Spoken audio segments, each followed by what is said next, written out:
എല്ലാവർക്കും നമ്മുടെ പുതിയ വീഡിയോയിലേക്ക് സ്വാഗതം. ഇന്നത്തെ നമ്മുടെ സ്പെഷ്യൽ എന്ന് പറയുന്നത് നമ്മൾ ബേക്കറിയിൽ നിന്നൊക്കെ വാങ്ങിക്കഴിക്കാറുള്ള ഡയമണ്ട് കട്ട്സ് ആണ്. ഇത് നമുക്ക് സ്പൈസി ആയിട്ടും നല്ല മധുരത്തിലും ഉണ്ടാക്കാനായിട്ട് കഴിയുന്നതാണ്. ഞാനിപ്പോൾ ഇവിടെ നല്ല മധുരത്തിലാണ് തയ്യാറാക്കിയിരിക്കുന്നത്. അതുപോലെ തന്നെ നമ്മുടെ വീട്ടിലെ ചേരുവകൾ മാത്രം മതി ഇത് തയ്യാറാക്കാനായിട്ട്. നമുക്കപ്പോൾ ഇത് വേഗം തന്നെ എങ്ങനെയാണ് തയ്യാറാക്കേണ്ടതെന്ന് നോക്കാം. അല്പം വലിപ്പമുള്ള ഒരു പാത്രത്തിലേക്ക് 1 കപ്പ് മൈദയാണ് ചേർത്ത് കൊടുത്തിരിക്കുന്നത്. നമുക്ക് നന്നായിട്ടൊന്ന് കുഴച്ചെടുക്കണം. അതുകൊണ്ടാണ് അല്പം വലിയ പാത്രം തന്നെ എടുത്തിരിക്കുന്നത്. ഇതിലേക്ക് ഞാൻ ഒരു 2 ടേബിൾ സ്പൂൺ അളവിൽ എണ്ണ ഒഴിച്ച് കൊടുക്കുകയാണ്. വെളിച്ചെണ്ണ ഒഴിച്ച് കൊടുക്കല്ലേ, ഇതിന് പകരം നെയ്യ് വേണമെങ്കിലും ചേർത്ത് കൊടുക്കാം. ഇതിലേക്ക് നമുക്ക് ഒരു 1/4 ടീസ്പൂൺ അളവിൽ ഉപ്പും കൂടി ചേർത്ത് കൊടുത്തിട്ടുണ്ട്. നമ്മുടെ ഈ പലഹാരത്തിന് നല്ലൊരു കളർ കിട്ടുന്നതിന് വേണ്ടി 1/4 ടീസ്പൂൺ അളവിൽ ഞാൻ മഞ്ഞൾപ്പൊടിയാണ് ചേർത്ത് കൊടുത്തിരിക്കുന്നത്. ഇതിന് പകരം കളർ ചേർത്ത് കൊടുക്കാം. മറ്റേ ഓറഞ്ച് യെല്ലോ കളർ ഉണ്ടല്ലോ, അത് വേണമെങ്കിലും ചേർത്ത് കൊടുക്കാം. അപ്പോൾ നമ്മുടെ വീട്ടിലെ സാധനങ്ങൾ മാത്രമേ നമ്മളിതിലേക്ക് ചേർത്ത് കൊടുത്തിട്ടുള്ളൂ. അതുകൊണ്ടാണ് ഞാൻ ഇതിലേക്ക് മഞ്ഞൾപ്പൊടി ചേർത്ത് കൊടുത്തിരിക്കുന്നത്. അതിന് ശേഷം നന്നായിട്ടൊന്ന് മിക്സ് ചെയ്തതിന് ശേഷം വേണം നമുക്ക് വെള്ളം ചേർത്ത് ഇത് നല്ലതുപോലെ ഒന്ന് കുഴച്ചെടുക്കാനായിട്ട്. നമ്മൾ സാധാരണ ചപ്പാത്തിക്കൊക്കെ കുഴച്ചെടുക്കുന്നത് പോലെ തന്നെ നല്ലതായിട്ട് കുഴച്ചെടുക്കുക. നല്ല സോഫ്റ്റായിട്ട് തന്നെ ഇത് കുഴച്ചെടുക്കണേ. അപ്പോൾ ഒരുപാട് വെള്ളം കൂടി പോകാതെ നല്ല സോഫ്റ്റായിട്ട് തന്നെ ഞാനിവിടെ ഒന്ന് കുഴച്ചെടുത്തിട്ടുണ്ട്. ഇനി ഈ മാവ് റെസ്റ്റ് ചെയ്യാൻ വെക്കേണ്ട കാര്യമൊന്നുമില്ല. ഇനി നമുക്ക് ചപ്പാത്തിയൊക്കെ പരത്തിയെടുക്കുന്നത് പോലെ നന്നായിട്ടൊന്ന് പരത്തിയെടുക്കാം. അപ്പോൾ ആദ്യം തന്നെ കുറച്ച് പൊടിയൊക്കെ ഒന്ന് വിതറിയതിന് ശേഷം നല്ലതുപോലെ നല്ല തിന്നായിട്ട് തന്നെ പരത്തിയെടുക്കണം.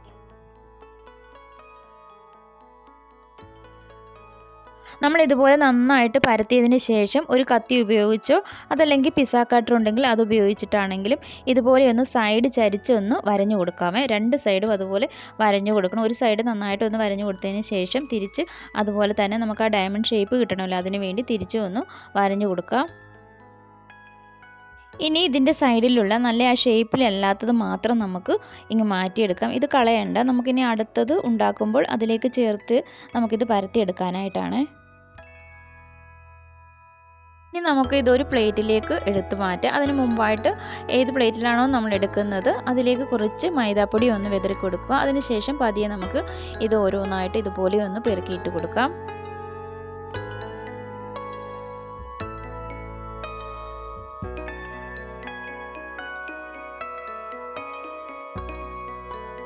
ഇതുപോലെ എല്ലാം ഉണ്ടാക്കിയെടുത്തതിന് ശേഷം നമുക്കിത് എണ്ണയിലിട്ട് ഫ്രൈ ചെയ്തെടുക്കാം. എണ്ണ നന്നായി ചൂടായതിനു ശേഷം തീ നല്ലതുപോലെ കുറച്ച് കൊടുക്കുക. അതിന് ശേഷം വേണം നമുക്കിത് എണ്ണയിലിട്ട് ഫ്രൈ ചെയ്തെടുക്കാനായിട്ട്.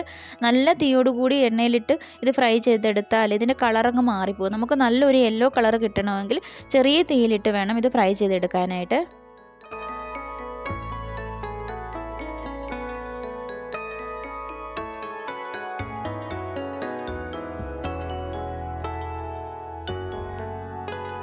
നമ്മളിത് വളരെ കട്ടി കുറച്ചാണ് പരത്തിയെടുത്തിരിക്കുന്നത്. അതുകൊണ്ട് തന്നെ ഇത് എണ്ണയിലേക്ക് ഇട്ട് കൊടുക്കുന്ന സമയത്ത് തന്നെ ഇത് നല്ലതായിട്ടൊന്ന് പൊങ്ങി വരും. ഇത് പെട്ടെന്ന് തന്നെ ഫ്രൈ ആക്കി എടുക്കാനായിട്ട് കഴിയുന്നതാണ്. അപ്പോൾ ആദ്യം ഇട്ട് കൊടുത്തതെല്ലാം നമ്മളൊന്ന് നന്നായിട്ടൊന്ന് ഫ്രൈ ചെയ്ത് എടുത്തിട്ടുണ്ട്. ഇതുപോലെ തന്നെ എല്ലാം ഒന്ന് ഫ്രൈ ചെയ്തെടുത്താൽ മതി. ഇനി നമുക്കിതിലേക്ക് മധുരം എങ്ങനെയാണ് ചേർത്ത് കൊടുക്കേണ്ടതെന്ന് നോക്കാം. ഞാനിവിടെ ഒരു പാനിലേക്ക് 1 കപ്പ് പഞ്ചസാരയാണ് ചേർത്ത് കൊടുത്തിരിക്കുന്നത്. ഇതിലേക്ക് 1/2 കപ്പ് വെള്ളം കൂടി ചേർത്ത് കൊടുത്തിട്ടുണ്ട്. എന്നിട്ട് നന്നായിട്ടൊന്ന് ഇളക്കിയതിന് ശേഷം നമുക്കിത് ഒരു നൂൽ പരുവം ആകുന്നത് വരെ നല്ലതുപോലെ ഇളക്കി കൊടുത്തുകൊണ്ടിരിക്കണം. ഈ പഞ്ചസാര ലൈന് നന്നായിട്ടൊന്ന് കുറുകി ഒരു നൂൽ പരുവമൊക്കെ ആയിട്ടുണ്ട്. ഇനി നമ്മൾ ഫ്രൈ ചെയ്ത് വെച്ചിരിക്കുന്നത് ഇതിലേക്ക് ഇട്ട് കൊടുക്കാം. ഇനി ഇതൊന്ന് പതിയെ ഇളക്കി കൊടുക്കണം. ഇത് പൊടിഞ്ഞു പോകാതെ സൂക്ഷിച്ച് പതുക്കെ തന്നെ ഇളക്കി കൊടുക്കുക. അപ്പോൾ ഞാനിതൊരല്പം സ്പീഡിൽ കാണിക്കുന്നതേ ഉള്ളൂ. നിങ്ങൾ ചെയ്യുമ്പോൾ പതുക്കെ തന്നെ ഇളക്കി കൊടുക്കണേ. അതല്ലെങ്കിൽ ഇത് പെട്ടെന്ന് അങ്ങ് പൊടിഞ്ഞു പോകും. നമ്മളിത് ഫ്രൈ ചെയ്ത് വെച്ചിരിക്കുന്നത് നല്ല ക്രിസ്പി ആയിട്ടായതുകൊണ്ട് നമ്മൾ ഈ ഇളക്കുന്ന സമയത്ത് ഇത് പൊടിഞ്ഞു പോകാനുള്ള ചാൻസ് ഉണ്ട്. അതുകൊണ്ട് പതുക്കെ വേണം ഇളക്കി എടുക്കാനായിട്ട്. എല്ലാം നന്നായിട്ടൊന്ന് ഇളക്കി എടുത്തിട്ടുണ്ട്. ഇപ്പോൾ കണ്ടോ പഞ്ചസാര ഇതിൻ്റെ മുകളിൽ ചെറിയ പൊടി പൊടിയായിട്ടിരിക്കുന്നത്. ഇനി നമുക്കിതിങ്ങനെ തന്നെ വെക്കാം. ഒരു അരമണിക്കൂർ കഴിഞ്ഞിട്ട് നമുക്കിത് പാത്രത്തിൽ നിന്ന് മാറ്റാം.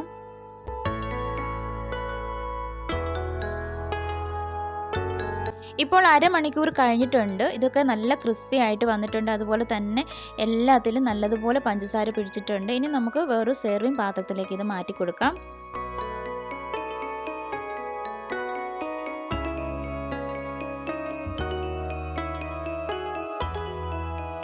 അങ്ങനെ നമ്മുടെ ബേക്കറിയിൽ നിന്നൊക്കെ നമ്മൾ വാങ്ങി കഴിക്കാറുള്ള ഡയമണ്ട് കട്ട്സ് വീട്ടിൽ തന്നെ തയ്യാറാക്കി എടുത്തിട്ടുണ്ട്.